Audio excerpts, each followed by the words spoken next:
기도함으로 하나님 앞에 예배하겠습니다. 살아계신 하나님 아버지, 우리를 사랑하시고 우리를 기뻐하시며 우리의 예배를 기뻐하시는 줄로 믿습니다. 하나님, 우리를 사랑하시기에 우리도 하나님을 사랑하는 마음으로 예배하는 모든 이들 가운데 하나님의 은혜와 지혜와 능력이 충만케 하여 주시옵소서. 예수 그리스도의 이름으로 기도합니다. 아멘. 창세기 46장 1절부터 27절 성경 본문을 통해 상황이 허락되더라도 최종적 허락은 하나님으로부터 받으라 라는 제목으로 하나님의 말씀을 증거하겠습니다. 이 어려운 상황이 있더라도 하나님을 신뢰하면 두려워하지 않을 수 있습니다. 코로나 바이러스 감염병이라는 이 팬데믹 상황이 인류 역사의 최초로 현대 사회에 특별히 임하게 됐는데 정말 어느 누구도 견디기 힘든 그러한 상황입니다. 재정적으로만 아니라 사회관계에서도 심지어 신앙생활 하는데도 많은 장애가 있습니다. 그러나 이런 어려운 상황 속에서 우리는 오히려 더 하나님을 바라볼 수 있고 그 상황에서 하나님을 신뢰하면 하나님으로 말미암아 이런 어려운 상황을 두려워하지 않고 이길 수 있다는 것입니다. 그러니까 하나님의 약속의 관점, 즉 하나님의 언약의 관점에서 보라. 그러면 두려움과 염려 없이 평안할 수 있다는 겁니다. 지금 코로나 팬데믹처럼 고대 근동의 야곱의 시대에는 온 땅에 기근이 있었습니다. 7년의 풍년 기간이 있었지만 그 7년의 풍년으로 견딜 수 없는 7년의 흉년 기간이 극심했습니다. 많은 사람들이 굶어 죽었고 재산을 팔아야 했고 자신의 정든 땅을 떠나야 했습니다. 그 전에 이미 사랑하는 아들 요셉을 잃었던 야곱은 그 기근이라는 팬데믹 상황 속에서 또 사랑하는 아들 베냐민을 잃을 수밖에 없는 상황이었는데 내가 아들을 잃으면 잃으리로다 라는 신앙 고백으로 베냐민을 보냈고 베냐민을 데리고 왔던 그 10명의 야곱의 아들들이 놀랍게도 애굽의 총리가 요셉이라는 그 사실을 확인하게 됩니다. 그래서 그 사실을 이제 아버지 야곱에게 와서 전할 때 정말 이 야곱은 모든 감각을 잃어버릴 정도로 어리둥절했지만 결국 그 아들 요셉이 자신을 이집트로 초대하기 위해서 보낸 그 수레를 보면서 그제서야 하나님께서 요셉을 살려주셨고 애굽의 총리로 세우셨다는 사실을 믿게 됩니다. 그럼에도 불구하고 한 번도 다시 죽었다고 생각하는데 한 번도 만나본 적이 없는 요셉을 만나러 가는 길은 참 쉽지 않았습니다. 그리고 야곱은 인생의 결단을 하고 이제 이집트를 향해 갑니다. 그러다가 이제 헤브론, 그 야곱의 일가가 정착했던 헤브론에서 이 약속의 땅의 가장 남쪽 지역인 브엘세바에 이르게 되고 그 브엘세바에서 하나님을 만나게 됩니다. 46장 1절을 보면 이스라엘이 모든 소유를 이끌고 떠나 브엘세바에 이르러 그의 아버지 이삭의 하나님께 희생 제사를 드리니 라고 합니다. 그리고 2절에 보면 그 밤에 하나님이 이스라엘 이상 중에 이스라엘에게 나타나 이르시되 라고 말합니다. 야곱이 어떤 사람이냐면 야곱은 참 욕심의 사람이었습니다. 탐욕이 있었습니다. 물질적인 욕심, 복에 대한 욕심, 부인에 대한 욕심, 자녀에 대한 욕심, 그런 것들이 가득 차 있었습니다. 그런데 이 야곱의 그러한 여러 가지 단점에도 불구하고 가장 큰 장점은 뭐였냐면 야곱이 그것을 세상에서 구하는 것이 아니라 하나님을 믿는 그 믿음 안에서 구했다는 겁니다. 그래서 하나님을 붙들고 씨름하고 하나님께 기도하고 그랬습니다. 이 야곱이 여러 번 하나님을 만났지만 특별히 3번 하나님을 크게 만난 적이 있었습니다. 그것은 자신을 죽이려고 하는 형 에서를 피해 바단 아람 산촌집으로 가던 중에 베델에서 만났습니다. 돌베개를 베고 잘 때 천사들이 하늘에서 사닥다리를 타고 내려왔다가 또 사닥다리를 타고 야곱을 본 뒤에 사닥다리를 타고 하늘로 올라가는 그 꿈이었습니다. 이 꿈은 유대인들의 주석에 의하면 그 천사들이 지상에 내려와서 본 잠든 야곱의 모습은 돌베개를 베고 두려움과 공포와 염려 가운데서 잠들어 있는 모습인데 사닥다리를 타고 올라간 천사들이 다시 본 야곱의 모습은 하나님의 품 안에, 언약의 하나님의 품 안에 평안하게 잠들어 안겨 있는 그러한 모습이었습니다. 거기서 꿈에서 깨어난 베드로는 내가 하나님을 보았도다 하고 하나님의 집이라는 이름으로 베델로 이름하고 그곳에 돌에 기름을 부어 하나님 앞에 제사를 드리며 하나님 나를 이 땅에 다시 돌아오게 하시면 하나님 내게 주신 복의 10분의 1을 하나님 앞에 드리겠나이다라고 약속을 했고 베델은 그런 복을 받아 다시 돌아왔습니다. 두 번째 하나님을 만났던 곳은 야복 강가였는데 그가 이제 삼촌가에 또 삼촌의 그 아들들과의 갈등 속에서 4명의 아내와 12명의 아들들을 데리고 오던 중이었는데 이제 돌아가면 만날 에서로 두려워하여 야복강가에 머물고 있을 때 천사가 하나님이 거기서 임재하고 하나님과 씨름해서 결국 하나님 앞에 패배당하고 야곱이라는 이름, 발뒤꿈치 잡는 자라는 이름이 아니라 하나님과 겨루 이겼다라고 하는 이스라엘이라는 명예스러운 언약의 이름을 그곳에서 받게 됩니다. 그리고 이제 그게 세 번째로 요셉을 만나러 애굽으로 가는 길에 브엘세바에서 만납니다. 베델과 야복강가와 브엘세바에서 세 번을 만나게 되는 것이죠. 그래서 이 야곱은 참 인간적인 사람이었고 욕심 많은 사람이었고 실패의 사람이었고 갈등을 많이 겪은 파란만장한 인생을 사는 사람이었지만 그럼에도 불구하고 그가 언제나 하나님을 붙들고 씨름하고 하나님이 주시려는 복을 받으려고 애쓰려는 사람이었다는 것이 그 야곱이 이 이스라엘이라는 나라의 이 조상이 될 수 있는 족장이 될 수 있는 그러한 비결이었습니다. 그래서 이번에도 야곱은 이집트로 가는 길에 브엘사바에서 하나님을 만납니다. 누가 하나님을 만날까요? 간절히 찾는 사람. 너희는 만날 만할 때 하나님을 찾고 부르짖으라. 하나님 앞에 기도하는 사람이 하나님을 만납니다. 하나님을 간절히 소망하는 사람이 하나님을 만나게 됩니다.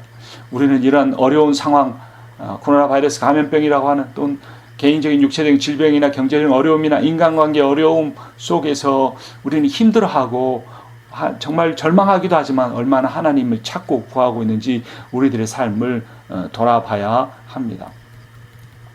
이 브엘세바는 과거에 그의 아버지 이삭이 하나님을 만났던 곳입니다. 창세기 26장 24절을 보면 이삭이 거기서부터 브엘세바로 올라갔더니 그 밤에 여호와께서 그에게 나타나 이르시되 나는 내 아버지 아브라함의 하나님을 두려워하지 말라. 내 종 아브라함을 위하여 내가 너와 함께 있어. 내가 너와 함께 있어. 내가 너와 함께 있어 내게 복을 줘. 내 자손이 번성하게 하리라 하신지라. 이삭이 그곳에 제단을 쌓고 여호와의 이름을 부르며 거기 장막을 쳤더니 라고 말합니다. 여기서 핵심적인 요소, 그의 아버지가 만났던 그 하나님이 하신 약속이 내가 너와 함께 있겠다고 했고 그 약속을 받은 브엘세바에 이르러 야곱도 동일한 이름을 받는다는 것이 놀라운 일입니다. 3절에 보면 하나님이 이르시되 나는 하나님이라 내 아버지 하나님이니 애굽으로 내려가기를 두려워하지 말라. 내가 거기서 너로 큰 민족을 이루게 하겠고 내가 너와 함께 애굽으로 내려가겠고 반드시 너를 인도하여 다시 올라올 것이며. 한 신학자는 재미있는 표현을 했습니다. 하나님이 야곱과 함께 짐을 꾸렸다는 겁니다. 부족한 야곱이지만 늘 하나님을 사모하고 하나님이 주시는 은혜와 능력을 사모했던 야곱이 이제 떠나갈 때 하나님도 짐을 꾸려서 야곱과 함께 헤브론을 떠나 브엘세바로 갔고 브엘세바에서 만나주셨고 확신을 주셨고 애굽과도 함께 애굽으로 함께 들어갔다는 겁니다.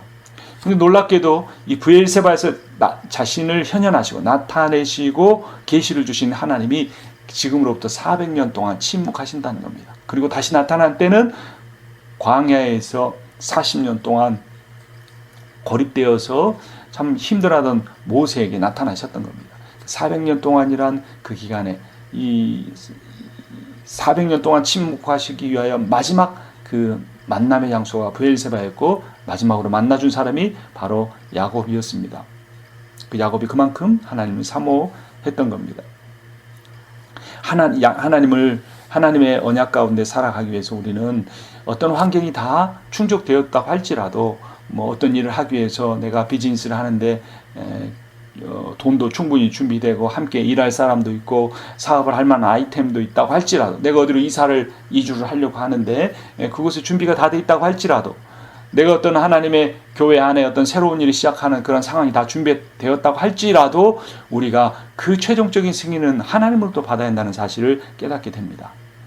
야곱은 하나님을 만나 그곳에 단을 쌓고 기도를 드렸습니다. 성경이 그냥 문자적인 표현을 보면 야곱이 브엘세바에서 하나님 앞에 제사를 드릴 때 하나님을 만났다는 표현이지만 어떤 신학자들은 야곱이 그곳에서 하나님을 보았기 때문에 그곳에서 서둘러 단을 쌓고 제단을 쌓고 기도드렸다는 그런 그렇게 표현을 하기도 합니다. 약속의 땅을 떠나는 일에는 하나님의 승인이 필요했습니다. 그의 조부 아브라함이 창세기 12장 1절에서 하나님의 음성을 듣지 않았습니까? 너는 내가 너에게 본토 친척 아비 집을 떠나 내가 너에게 지시할 땅으로 가라. 내가 너희로 큰 민족을 이루고 내 자손은 하늘의 별과 땅의 바다의 모래와 같이 많게 하겠다는 그 약속을 들었던 곳이 이 땅인데, 이 땅을 떠나는데 하나님의 승인이 필요했는데, 이제 브엘세바에서 야곱은 그 승인을 받게 된 것입니다. 하나님께서 하신 이 약속에는 하나님의 나라의 세 가지 요소가 다 들어 있습니다. 2절부터 4절을 보면 야곱아 야곱아 두 번씩 부르며, 이 두 번은 긴급한 상황에서 부르시는 겁니다. 그리고 거기서 하신 말씀의 핵심은 내가 너와 함께 하겠다라는 겁니다. 그 하나님이 함께 하겠다고 하느냐, 하나님이 자신을 어떻게 표현합니까? 3절을 보면 하나님이 이르시되 나는 하나님이라, I'm God, 내 아버지의 하나님이니, 이 부분은 아버지라는 단어가 원문에 넣고 히브리어 정관사 하가 있습니다. 직역하면 나는 그 하나님이다 라는 겁니다. 그러니까 이전에 어떤 하나님을 다시 지정할 때 정관사를 붙이는 거죠.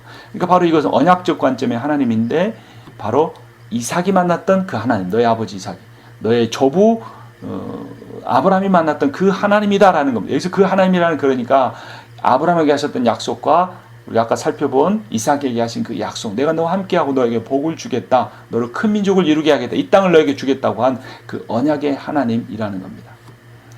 하나님이 언약을 강조하십니다. 자신이 하신 약속을 반드시 지키겠다는 겁니다. 그래서 지금 야곱이 이집트로 가고, 또 하나님께서 야곱과 함께 짐을 싸 이집트로 가는 그러한 이유는 후퇴나 도망이 아닌 하나님의 언약을 따르는 것입니다. 그 이유가 무엇입니까? 그곳에서 큰 백성을 이루게 하겠다, 민족을 이루게 하겠다 하는 것이 오늘 본문의 내용입니다. 내가 함께 하겠다라는 것이 하나님의 주권을 의미한다면, 큰 민족을 이루게 하겠다는 건 백성을 의미하고, 애굽으로 함께 내려갔다 다시 함께 오겠다는 것은 영토를 의미합니다. 하나님 나라의 세 가지 요소인 주권과 민족과 영토, 이것이 다 언급되었고, 지금 중요한 것은 민족 형성, 하나님 백성들이 하늘의 별과 같이 땅에 바다의 모래와 같이 많게 하겠다는 그 지금 전략을 400년 동안 하나님이 준비하시는 겁니다. 아마 사탄은 이제 약속의 땅에서 야곱을 몰아냄으로써 그 형들에게 시기심을 주고 아버지의 편애를 통해 가족의 갈등을 만들어내서 요셉을 팔아버리면 이 가족이 붕괴될 거라고 생각했는데, 7년의 풍년 기간 이후에 7년의 흉년을 주면 이 가족이 붕괴될 거라고 생각했는데, 그 형들이 곡식을 찾아서 이집트의 요셉 앞에 가면 요셉의 그 한 맺힌 그 분풀이 일어나요. 그 가족이 멸망될 거라고 생각했는데, 오히려 하나님은 그 악한 상황, 절망의 상황을 통해 야곱의 일가 70여 명이 생육하고 번성하여 땅에 충만하게 하는 그런 놀라운 역사를 베풀어 줍니다. 70여 명의, 또는 사도행전의 스데반에 표현하면 75명의 인원이 이집트로 가게 되고, 그 이집트에 가서 그들은 정말 하나님의 약속대로 풍성한 자손을 갖게 됩니다. 출애굽기 1장 6절 7절을 보면 요셉과 그의 모든 형제와 그 시대의 사람은 다 죽었고, 이스라엘 자손은 생육하고 불어나 번성하고 매우 강하여 온 땅에 가득하게 되었더라라고 말씀합니다. 하나님의 언약은 참으로 놀랍습니다. 이 생육하고 번성하여 땅에 충만한다는 약속은 창세기 1장 28절에서 아담에게 주신 약속입니다. 아담이 하와와 함께 뱀으로 변장한 사탄의 유혹에 넘어가, 네가 이것을 먹는 날에는 절대로 죽지 않고 네가 선악을 아는 일에 하나님과 같이 되리라는 그 거짓된 유혹에 넘어갔던 그 아담의 후손을 하나님은 살려주셨고, 하나님께서 가인에 의해서 아벨이 죽임당했을 때 셋이라는 후손을 주셨고, 그 셋의 후손이 땅에 충만했을 때 다시 그 하나님의 아들들이 사람의 딸들과 결혼해서 완전히 이 세상에 악만 가득했을 때 노아의 자손을 선택하여서 그들에게 방주를 준비해 주시고, 그 방주에 탄 8명으로 인하여서 다시 땅에 번성하게 한 그 약속을 주셨는데, 그들은 다시 바벨탑을 쌓고 하나님의 자리에 이르기, 하나님이 계신 그 하늘에까지 이르려고 했는데, 그들을 다 땅에 흩어버렸을 때 그것으로 인류 역사는 다시 끝날 수 있었지만, 하나님은 아브라함이라는 그 가정을 택하셔서 가나안 땅으로 이주하게 하시고, 그에게 약속을 하시면서 주셨던 그 약속을 드디어 하나님은 성취해 가시는 겁니다. 아담에게 하셨던 그 약속이 셋과 노아와 아브라함과 이삭과 야곱에게 이르러서 또 400년이 지나고 모세 때에 이르러서 드디어 완성이 되는 것입니다. 여러분, 우리의 인생이 70이요 강건한 80일 할지라도 얼마나 인생이 덧없습니까? 그런 하나님 분명히 우리에게 약속을 주셨고 우리를 그 약속의 역사 가운데서 우리를 구원의 길로 부르셔 우리를 하나님의 자녀로 삼으셨고 하나님이 우리에게 하신 그 약속을 반드시 이루신다는 겁니다. 그러나 중요한 것은 그 약속을 세상 사람들이 원하는 그냥 조금 남보다 더 부자 되고 조금 남보다 더 인정받는 삶 사는 것에 그런 것에 연연하는 것이 아니라 아담부터 시작됐던 그 약속이 야곱을 거쳐 모세와 다윗을 거쳐 예수 그리스도를 통해 완성되고 나의 가정에까지 이룰 수 있게 해달라고 그 언약의 복을 받게 해달라고 하나님이 주시는 그 복을 받게 해달라고 우리가 그러한 믿음을 가져야 합니다. 그런 믿음을 가질 때 우리는 이 세상이 아무리 힘든 상황 가운데 빠지더라도 우리는 그 상황에 의해서 좌우되는 그런 연약한 삶을 살지 않을 수가 있습니다. 우리는 하나님을 붙들고 살아갈 수 있는 그런 인생을 가질 수 있다는 겁니다. 근데 문제는 그런 상황 가운데서 어떻게 판단을 하냐는 겁니다. 어떻게 하나님의 뜻인 줄 알 수 있겠느냐라는 거죠. 보통은 조건이 준비되면 이것이 하나님의 뜻이다라고 생각합니다. 물론 매우 중요합니다. 어떤 일을 하려고 할 때 재정적인 준비가 제대로 되지 않으면 너무 성급히 그 일을 하려고 하지 마십시오. 어떤 일을 하려고 할 때 그 일에 대해서 이것이 분명히 하나님의 뜻이라는 나를 위해서 기도해 주는 사람의 몇몇 사람의 조언이 없고 모든 사람이 말린다면 그것에 대해서도 우리가 주의하고 조심을 할 필요가 있습니다. 그러나 이런 모든 조건들이 다 완성되고 준비된다고 할지라도 그 최종적인 허락을 하나님으로부터 받아야 되는 겁니다. 재정과 사람과 아이디어와 모든 상황이 준비되었다고 할지라도 이것이 하나님께서 기뻐하시는 일인가? 이것이 하나님이 성경의 인물들에게 주신 그 약속, 구원의 약속을 이루는 일인가를 우리는 잘 살펴봐야 합니다. 여러분, 신앙생활에 있어서 가장 중요한 것은 구원의 문제입니다. 구원의 핵심은 믿음입니다. 그 믿음의 핵심은 바로 하나님과 우리의 관계입니다. 우리는 하나님과 어떤 관계 가운데 살아가고 있습니까? 혹시 하나님을 내 인생에 필요한 것들을 채워주시는 수호신 정도로 여기지는 않습니까? 혹시나 하나님을 내 인생에 필요한 복을 채워주시는 그런 미신적인 하나님 정도로만 여기지 않습니까? 하나님이 인격적인 분이십니다. 그 하나님은 언약을 가지고 계시고 그 언약을 이루시기 위해서 아들 예수 그리스도를 이 땅에 보내시고 우리를 위해 십자가에 죽게 하심으로 우리에게 구원의 길을 열어주신 분이십니다. 그러므로 예수 그리스도께서 십자가에 못 박히시기 전날 제자들에게 포도주를 나누어주며 이 잔은 내가 너희를 위하여 흘리는 언약의 피라 라고 말씀하셨습니다. 옛 언약 즉 구약의 관점에서 보면 언약을 어긴 쪽이 죽어야 하지만 예수 그리스도께서 죽으심으로 세우신 새 언약에 의하면 그 언약을 어긴 하나님의 백성 죄인들이 죽는 것이 아니라 그 언약을 어기지 않는 하나님이 그 백성들의 죄를 위하여 죽으시는 것이 바로 새 언약의 본질입니다. 우리는 이 새 언약의 관점에서 살아가고 있습니다.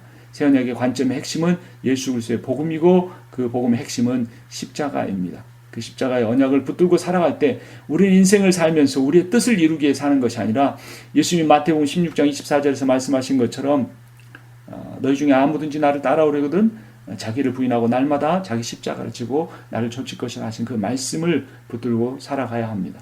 우리의 뜻을 내려놓고 하나님의 뜻을 분별하라고 애쓰고 우리가 분별한 그 하나님의 뜻을 기도와 말씀을 통해 확인하고 만약 그것이 확인된다면 그 길을 두려워하지 않고 나아가는 것이 바로 새 언약의 관점에서 살아가는 바른 신앙의 삶입니다. 여러분 하나님께 사신다면 어려운 환경도 이겨낼 수 있습니다. 코로나 바이러스 감염병 팬데믹 상황이 너무나 우리 힘들게 하지만 이것도 어느 때 언제일지 모르지만 반드시 지나갈 것입니다. 그러나 지나지 않고 영원한 것, 변함이 없으신 분은 살아계신 하나님 한 분이십니다.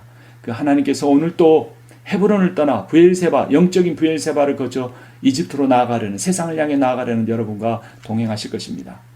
하나님을 약속의 관점에서 바라보고 두려움 없이 염려 없이 승리하시는 여러분 되시기를 주님의 이름으로 축원합니다. 기도합니다.